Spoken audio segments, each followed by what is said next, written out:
All right, so this is a very important session, but before I go, I'm not a very good person to know because I'm messenger of bad news, because all of you know that I'm the editor-in-chief of the Indian Journal of Medical Research, which has 15% acceptance rate. So out of every 100 people who approach and submit articles, 85 of them get to hear, sorry, we cannot accept. So, and I am at great risk of being attacked in a large gathering like this, which has happened. Because somebody said, sir, you rejected my article here in this audience. I'm not going to single you out, that person. But I do not convey only bad news. I also convey good news. So my first point that I want to make is that this discussion, which is happening under the aegis of NIOH and environmental health, two, of course, ICMR institutes, and the directors of the respective institutes, Dr. Das and Dr. Tiwari, I think we should not let this opportunity go to have our reflections and also the primary research to be communicated on a platform which would not only disseminate our findings, but also play a great role in terms of advocacy. So that's the first point I want to make. The first day we formed a group.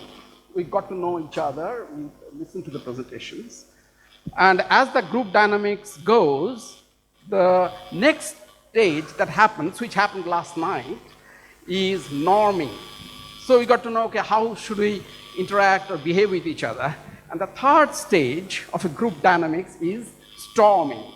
And this is exactly the session, the brainstorming. And through our brainstorming, we would like to figure out collectively what are the ways forward. Maybe there is just not one way forward. So I am not using deliberately the term, the way forward. There is not only one way of going ahead.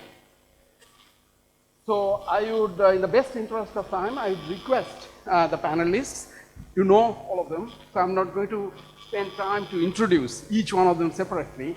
And they did marvelous job through their discussions, presentations, and interactions that you had offline and online. I will go from one to another. I request each one of you to think of three most important issues or the domains that in your understanding you think should be taken up now. While doing so, you also try to identify in amongst those three which one, if you are given just one issue to be taken up, what that would be. So everyone should identify three issues, but for the first round, we'll just know from you what is the most important as you think. If Dr. Rima says or talks about the domain or the issue, Dr. Tiwari is an advantageous position and in a disadvantageous position. He cannot talk about that issue anymore, but he can indicate what are the collaborations that would be necessary, which Dr. Rima probably did not mention about. And then he talks about another issue. So that's the way we'll go. We'll not have any PowerPoint except for one panelist who requested me, so I will try to see how to accommodate it. And while reflecting upon your things and sharing with the large group, please remember the deliberations and the presentations that you got exposed to. So things which have been done well and so can be done more or require doing more in similar lines, and what could be the logical next study in order to, of course, mitigate the impact of climate change on health. The second thing which you could reflect upon while identifying the domain would be what is the gap, what is not happening, and that's why it needs to happen. And thirdly, while you are talking about all these, try indicate what is the relevance of it and what does it, where does it relate to in terms of policy, program, or at the individual level, community level. So if you could highlight that, that would be great. What we are hearing are challenges of three kinds. Why three? Because I'm fond of three. because if you have gone through the book 1, 2, 3 to Infinity by George Gamow, there was this tribal group who could not count beyond 3. And I'm also of a similar line. So 3 is a number that I can handle. Beyond that, I say many. Even if it is 4 children I have, then I will say I have many children.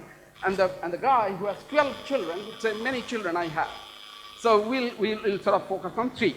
The challenges that we got to listen to are translational challenges, translation of evidence into action. The second is financing related challenges, which are not only global, but also in the country and in the region. And the third one is data related challenge. Is the data speaking enough, or it needs to be tortured more so that it picks up? Is there enough buying in of the data that we are producing? And what is the uptake at the policy level and the practice level of the data? So this is just warming up in terms of us thinking. I'll start with Rima, if that's okay with you. Would sort of love to hear your reflection on one most important thing that India as a country or global south or even worldwide you think should be done or should be addressed. Yeah. Thank you so much, and thank you for making me go first. That means I can say whatever I want and then eliminate it from the rest of the panel's options. No, in all seriousness, I think the #1 thing is investing in people. And I mean, students, trainees, early career, mid-career, even senior career level professionals in the research, enterprise that we all are here. Speak up, sorry. So again, I was saying investing in people, I think, as the #1 thing, and creating opportunities for this interdisciplinary exchange of, culture, science, skills, training, education opportunities, exactly as Professor Prabhakaran was saying earlier with the kind of work that she's been doing, but also workforce development. And I really think, talking to so many trainees here at the conference, many of you are experts in your own field, many are toxicologists, medical doctors, etc. That is amazing and fantastic. All those skills you're learning, I think you should take and also try to learn other disciplines. You don't have to become the expert in 3 things, but you could be an expert in your one area or domain of expertise, but also try to learn all the different sciences that are part of climate change, like we've been saying, spatial sciences, geographic sciences, climate sciences, environmental sciences, because I really think in the future, the only way we can form such successful teams as the example we saw before is this interdisciplinary kind of research and training opportunities that we can create with all our institutions. Thank you, Rima. What I heard is that invest in people, fantastic phrase actually. And then you also talked about the opportunities, try explore opportunities for collaboration, and then borrowing the coinage from the presentation that we had a couple of minutes ago is know your own DNA in terms of knowing your field, working there, but at the same time have some interest in others' DNA as well. Otherwise, the collaboration cannot happen. All right. So given that, Dr. Tiwari, do you see, or would you like to further elaborate upon the collaboration that Dr. Rima talked about? What would be more specific in terms of the collaboration happening or breeding through, and then one domain that you think, you cannot say what she has already said. Okay, so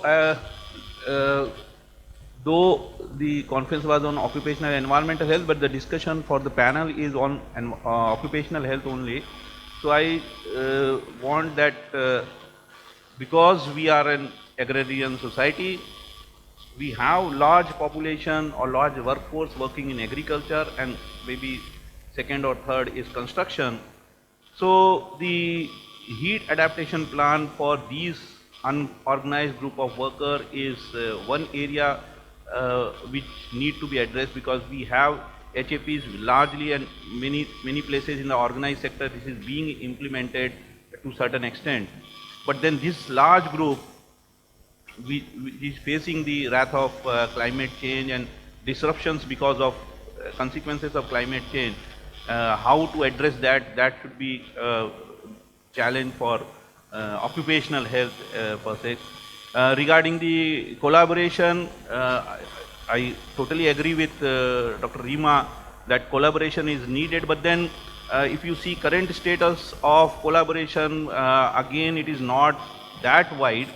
Few groups are collaborating and few sectors are collaborating, but then considering the challenge which climate change poses, the network need to be increased from government to private, from one disease to another disease, because throughout 3 days we heard that almost every dimension of health is affected by climate change. So that network and collaboration need to be expanded from my one.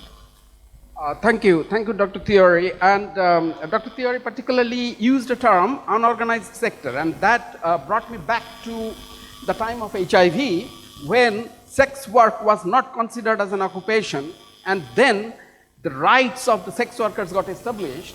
Why I am saying this? So there are certain easily identifiable occupations, and we feel comfortable talking about it, and we are very uncomfortable in terms of those which come with a little bit of stigma and discrimination. So while we are talking about occupation, thank you for bringing this up, because you did come up with a few examples, and we can draw upon from HIV experience where people's engagement actually established the rights. So where are the people? And I go back to Dr. Rima's phrase, invest in people. So where is the community voices? Where is the community engagement? Are we hearing enough of it? Or we are very comfortable in our knowledge dome. We have used the term heat dome, but I am deliberately using knowledge dome because I feel very protected in that dome. So thanks for that. And you did talk about collaboration. So when I talked about challenges, so challenges were, of course, translational challenges. Related to that is collaboration-related challenges, because if the collaboration doesn't happen, then the last step of translating the evidence or taking the dialogue to the policy and the program and the practice don't happen. So that's again very important, and you should remember while thinking of that. Now, Dr. Das, the domain that you think is important, and then collaboration related. The moderator has already, at the beginning mentioned about 3 challenges: technical, translational challenges, financial challenges, and then data-related challenges. I think, to my mind, it seems that this translational challenge and then financial challenge, finance would obviously come if we think about government or even, private funding. Then there should be, in the words of Dr. Purnima this morning, that there should be buy-in. So if people think that they would buy it, then they will put their money in. I mean, be it government or non-governmental organization. So what we need, I think, in India particularly, we need very credible, good data. That is what we are lacking here. We still have good epidemiological data, maybe some environment data, but laboratory data, we are dearth of it. Good credible laboratory data. I think that is where United States is way ahead, and they have developed it over the years. They are biomonitoring studies started maybe 50 years back, and now ICMR is thinking about, and other several other agencies also, government agencies, they are thinking about a national biomonitoring type of project in India, where different environmental exposures from all sorts of exposures will be measured in the biological samples, and through that we will see then health monitoring, like how they are affecting, will corroborate these data. So this data is very important, generating the data, good data, and then data sharing. That's another problem in India. People generate data and keep it with themselves. So then we only have fragmented pictures, we never have the country-wide picture. So to my mind, it seems that this is could be a very important area of collaboration between the United States and India, and maybe, with many other countries. Thank you. Thank you, Dr. Dash. This is Indo-US conference, and thank you for bringing this perspective. that the relative strengths that every country, every region globally has, and then how do we strengthen or enhance the gaps that we have identified. We have been served many times the tea and the coffee, and there is this proverbial slips between the cup and the lips. So the data could be there, the evidence could be there, but then you should not assume that if there is data, there will be an automatic transition, as the phrase goes, from bench, which is laboratory. You highlighted the importance of it, and we think that if there is a good data produced in the laboratory, it would have a nice walk down to the bedside, which often is not the case, particularly when faith prevails over science. I'll move on to Dr. Prabhakaran with, again, the two issues. Whatever has been talked about, if you see areas which has not been highlighted in terms of collaboration, and any domain that you think is of prime importance for India, Global South, and worldwide. Actually, I think there are a lot of questions that you're asking, but let me just go back to the word collaboration.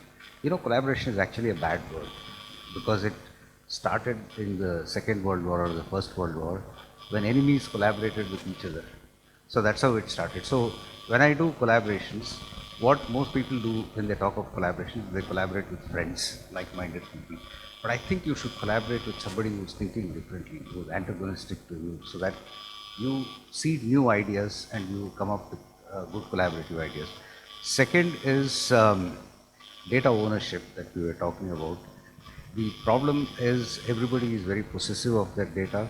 Even if it is in cold storage for hundreds of years, nothing is happening, they don't want to give it. But I just want to quote Harry Truman, the president who was there during the end of the Second World War.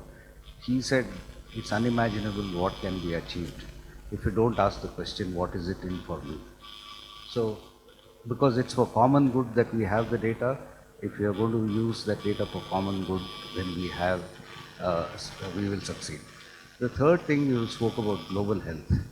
What is that, what succeeds in global health? There are two things that globally, if we have to collaborate, the recipe for success are, number one, is not collaboration, but partnership. We are equal partners in this whole process, and we are equally going to benefit out of whatever we do together. So there should be bidirectional benefit. Without that, it will be a master-servant relationship. We got the money in the US, we have some money, we want to come and work here. Can you do this? That's contracted research, that's not collaboration. So we need to think through how it is going to be beneficial, be it capacity building. It's not unidirectional capacity building. Whenever we think of capacity building, it's bidirectional. People from US come and visit us. They learn the culture. They cross-pollinate their ideas.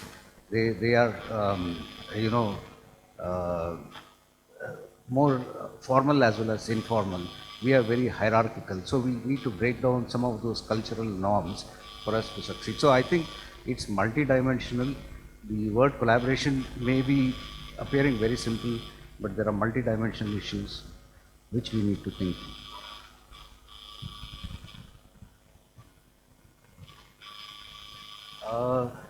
The domain I want to highlight, I think there will be a lot of things people will be talking about, what are the industries which cause climate change. But coming from the health system, I think one area which is neglected is the word physician heal thyself. The health system itself contributes considerably to greenhouse gases and climate change. And also health system is very important in the face of the consequences of climate change. So I think that domain has to be addressed. Thanks, Dr. Prabhakaran, for two fantastic things that you talked about, characterizing the nature of collaboration, and if you prefer the term partnership, characterizing it. On which terms are we talking about in terms of partnership? So it is not a one-way traffic. There are scopes for listening and also talking and exchanging ideas. And ideas could be of different types. That should not necessarily be thought of in terms of antagonistic ideas. So ideas could be different, and how do we attain convergence? Because if it is for a common goal and common good, then it's important to create an environment where we listen to different voices rather than thinking that there is only one voice, one way to go, and hierarchical flow. Thanks for that. And I love the last thing that you said, that what about looking at yourself? If we are talking about the impact on health, what about health system looking into itself in terms of the effects that we are producing in terms of the climate change and their effects? Are you contributing there as well? Not necessarily from positive aspects, because we hardly criticize ourselves, but it is worth doing so. Thanks for that. I'll move on to Dr. Pingle, but not the time for PPT, but your reflections on domains which you think are important. And then if you want to further elaborate upon collaboration, focusing on the topic of this session that we are trying to address.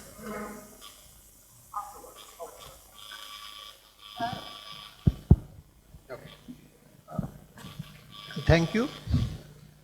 This is getting very interesting, and all the stalwarts are here.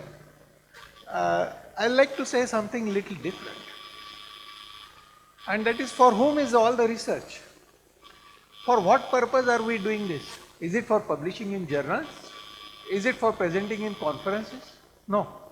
We have to think of the end user, and that is the worker. The vulnerability of the worker, who is vulnerable, where he is vulnerable, and how he can be benefited. So it has to be applied research. It has to be interventional research, and some benefit has to go to the end user ultimately. Otherwise our research will stay in the ivory towers and it will have no existence beyond the journal. And when you are talking of collaboration, I say in collaboration we have to bring in various stakeholders, and two important stakeholders in this, I'll further elaborate in the next round, but I think is the doctors, the occupational health physicians, globally as well as locally. So we have to involve them, because it is through them that we are going to reach. Excellent. Thank you very much, Dr. Pingle. You did talk about who are we working for?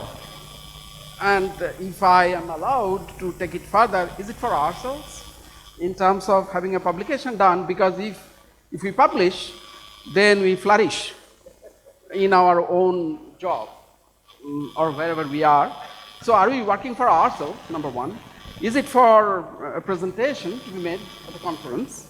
Or is it about the end users? And that brings us to the fundamental question, where are they in this whole scheme of affairs? So knowledge has advantage, but knowledge can also presented in a fashion, can be presented in a fashion that could work as a barrier for communication. So if I'm an end user, I don't understand what is being talked about, I get frightened. I might have a very respectful attitude, but that's a respect with fear, not respect with love. But here we are talking about a work of love, and the work of love requires the windows and the doors for communication to be open. And so this fundamental question of where are they, if it is about the end users, people, community, and secondly, Dr. Pingle did talk about the intervention that needs to happen. So it's intervention which could be in the form of a demonstration project, but then taking it farther forward in the level or to the level of a program or policy requires a different ballgame of advocacy altogether, where we come back repeatedly to why there is a problem in terms of buying in. So Dr. Prabhakaran talked about it, Dr. Das talked about it, data sharing, but it has to be data ownership and responsible data sharing, because it has a purpose-driven activities behind them. I'll go to Dr. Krishnamurthi. Again, the issues you know, would you please reflect it? Yeah, thank you, Dr. Panda. And actually, the topics suggested were translational, financial, and data. So again, I would go for data. So here I would go for data availability. So on availability, again, Dr. Pingle sir has elaborated on the for whom we are working. So it's again ultimately for the workers. So here I would like to emphasize on majorly on the since we are now facing the construction industries booming up. And construction means then again bricks are required. So then brick kiln workers are the major one. So there are organized as well as unorganized, both the sectors involved in brick kiln workers. So therefore, data on brick kiln workers' health is very much scanty, means there is no data availability. So therefore, Joshi sir has made a proposal to CPCB on health impact due to brick kiln workers exposure, occupational. So in fact, I am collaborating with Joshi sir. So this is real time, like we are going to generate data on the workers' health, as well as we are going to integrate it in climate change aspects also. So this is my submission. Thank you. Excellent. Thank you very much. So you did talk about the data gaps. So it's not that data is available. Of course, it reminded me of Thomas Coleridge, who said, and there's a famous quote, water, water everywhere, not a drop to drink. So data, data everywhere, not available. That's one which many of the panelists underlined. But here, a new issue is coming up, data gap. So it's also important to think that not that data is available on issues or from the population groups or from the geographical locations or the regions where it should have been available. It is not there necessarily so that all data are there, just access them or make them available and problems will be solved. No. So which brings us back to people and population groups, and Dr. Krishnamurthi did talk about the brick kiln workers, and there's a gap, and that's why it is so very important that we have young researchers. So now it's turn for me to go to Dr. Rima, but now I will pass the baton on to the hands of young minds.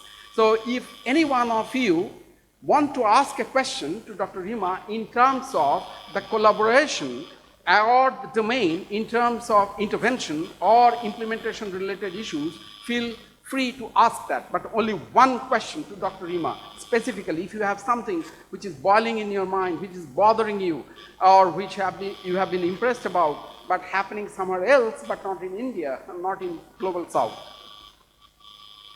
Think through, I'll come back to the audience, but this is an opportunity for audience to also participate in the discussion. The discussion happens when it is not unilateral. So I go back to Rima. You have a chance to now bring up second domain. I requested each one of you to think of 3 most important domains. So is there any other issue that you think would be important for us to pursue in terms of research, which will finally address the issue of impact of climate change on the occupational and environmental health? Thank you very much, and these are difficult questions, I have to say. So I was thinking as the panelists were discussing before, how do we make our work more impactful for the end user, right? If this is all to protect workers and workers' health, and we're doing all this science and research and publications, which in and of them, that self, there's the incentive system for how you publish and why you publish, has issues that we can discuss for a long time, I'm sure.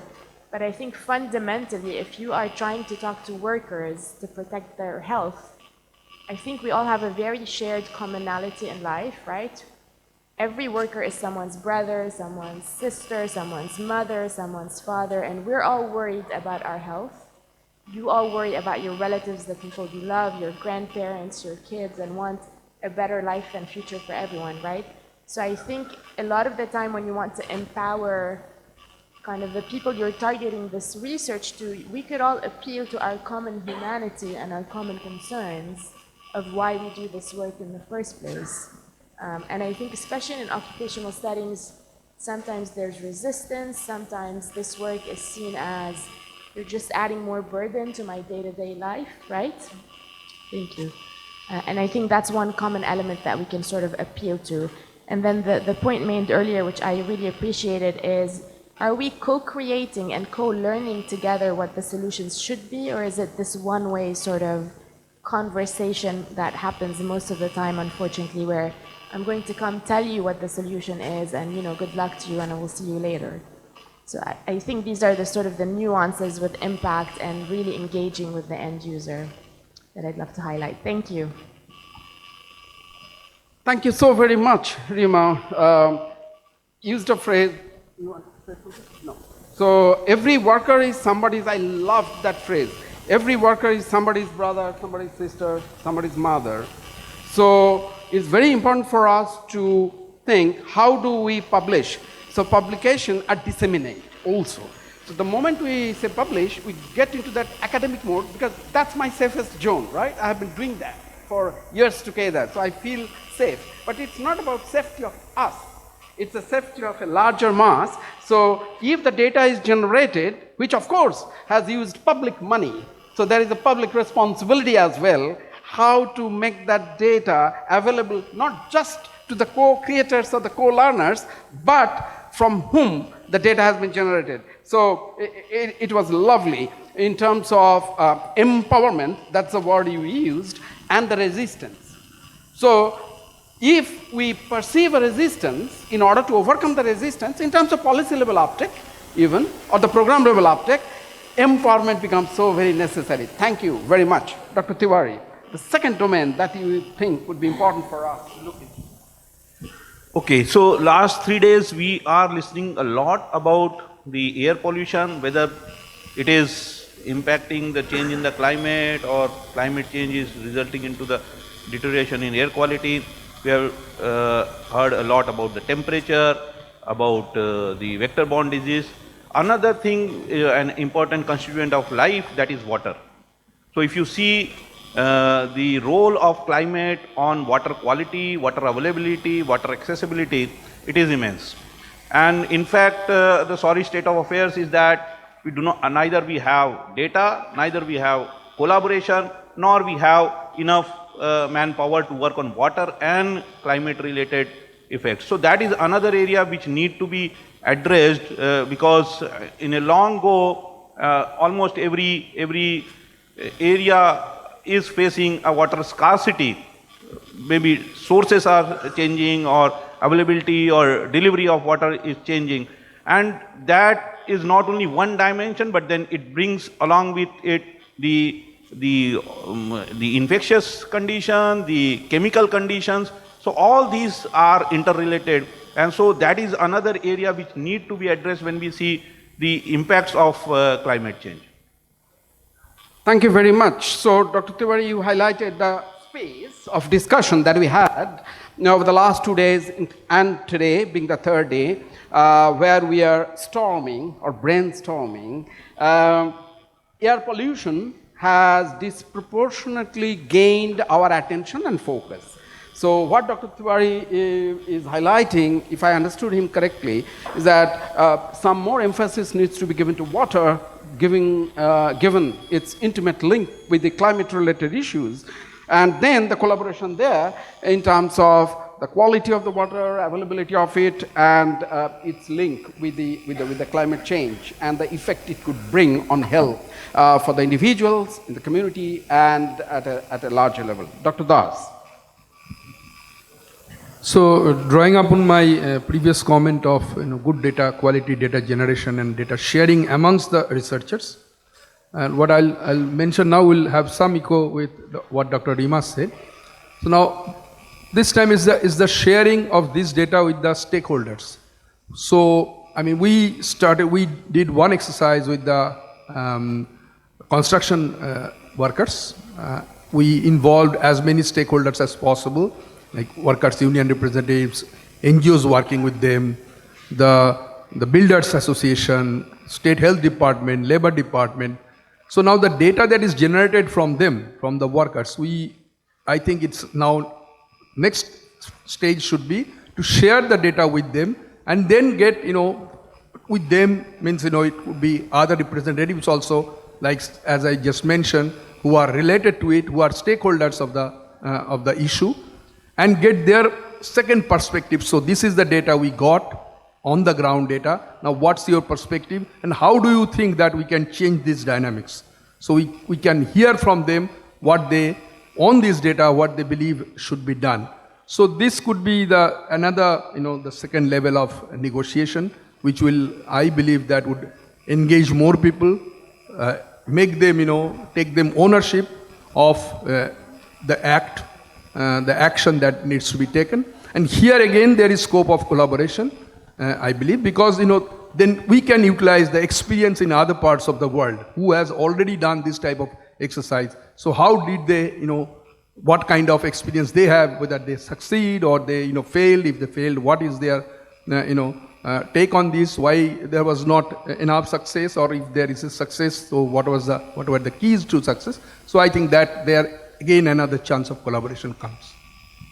I'm really thankful to you, Dr. Das, because amongst scientists, among researchers, we do talk about data validation, triangulation, and immediately we go into the known tools for data triangulation, where again it is a language that is not understood by the people, by the community, wherefrom the data was generated. But what he is talking about, the importance of going back to the stakeholders, and I will use the term primary stakeholders, and validate the data with them, not just share, saying that, hey, there is data and now you tell me what to do. No, they can also validate and then suggest what would be the very relevant intervention to take further forward from the data based on the evidence.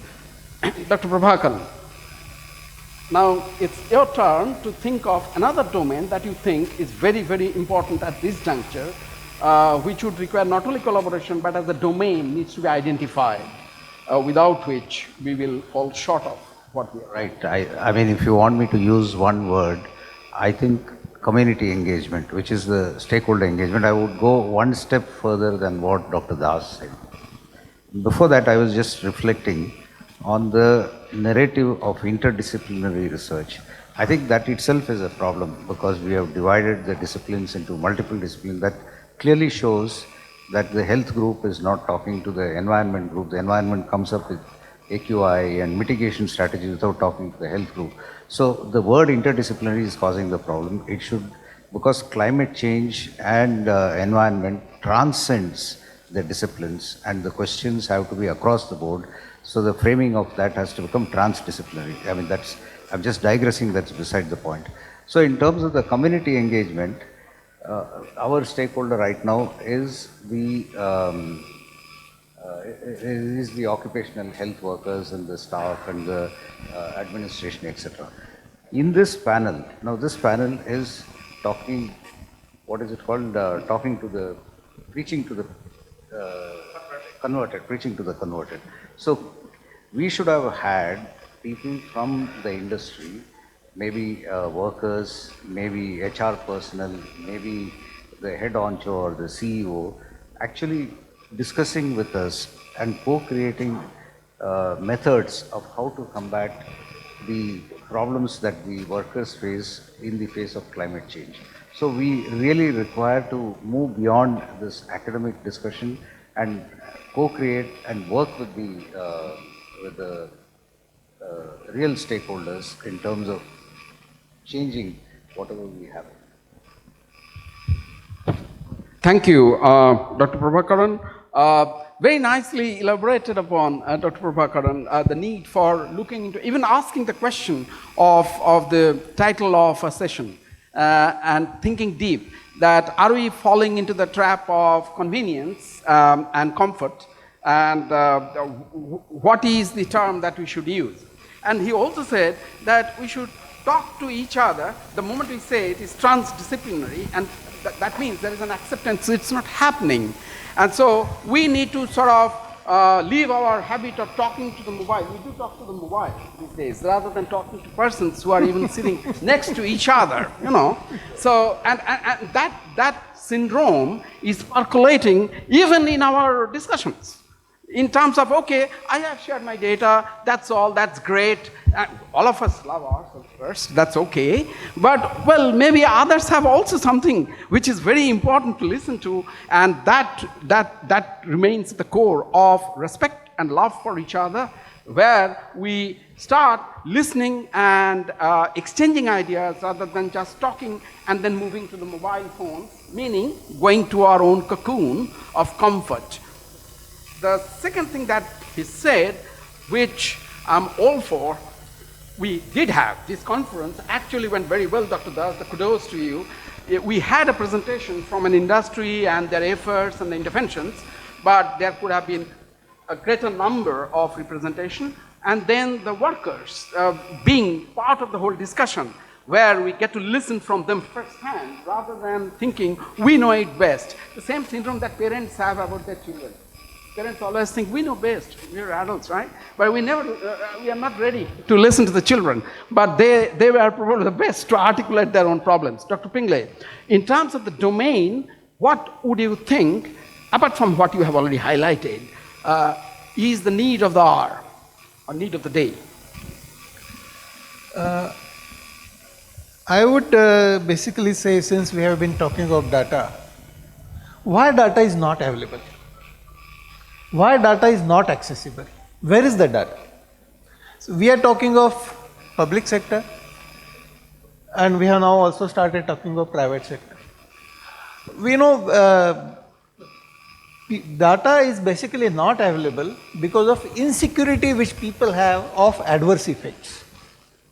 If I give my data, and if it is found that things are not ideal as they should be, then I am afraid of adverse effects. And that is the reason I hoard my data and I don't share my data. And this happens at all levels. Especially, when we talk of occupational health, we cannot be further away from monitoring agencies. And the monitoring agencies like DISH, how they approach, what they do, all of us, those who work in those fields, are totally aware what are their priorities and how they go about. So if we remove this fear, if this fear is removed and if people are assured that, yes, you give your data, it will be to the benefit of those, and this does not bring adverse effects on you, then probably there will be a sea change in the way people approach with their data. Thank you, Dr. Pingle, for letting me know, and I really like this phrase, adverse effects of data. And the data could be misinterpreted, wrongly interpreted, could be used with different hidden agenda, if you like it. So there is a risk associated with it. So how do we create an environment where the data sharing happens responsibly and data usage also happens responsibly? So there is a responsibility attached to the data. Dr. Krishnamurthi, what would you highlight as an additional domain that needs to be addressed now? Yeah, thank you. In fact, we have been deliberating on the various aspects of climate change and its impact, and with respect to occupational health. So we have dealt from day one onwards on various aspects, including the industries, the other environmental sectors, and the population. So among the population, the workers are the major one with whom we are more concerned, and in fact we are trying to do some things for betterments for the workers. So that is actually, as per the themes, way forward for interdisciplinary research to combat climate change impacts on occupational health. So climate change impacts itself is a global word. So it's not a local word. So in fact we are thinking globally and acting also globally as well as locally. So here, to combat the climate change, not only we should act locally, and it should be global level also. So this is the perfect blend of the topics and the speakers, which I give kudos to Dr. Das for making this success of this workshop, means rather conference. So this is the perfect conference wherein we have been deliberating on the workers' betterment, better health, and the combating the climate change impact on the occupational aspects. So this itself is excellent one. So that's what I want.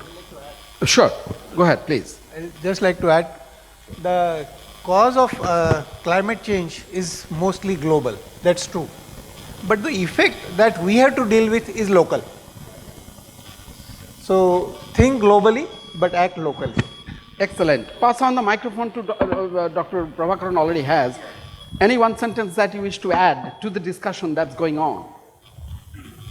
Any one sentence, maybe I'll take cue from him and we'll call it local. Global and local. Okay, all right. Dr. Das.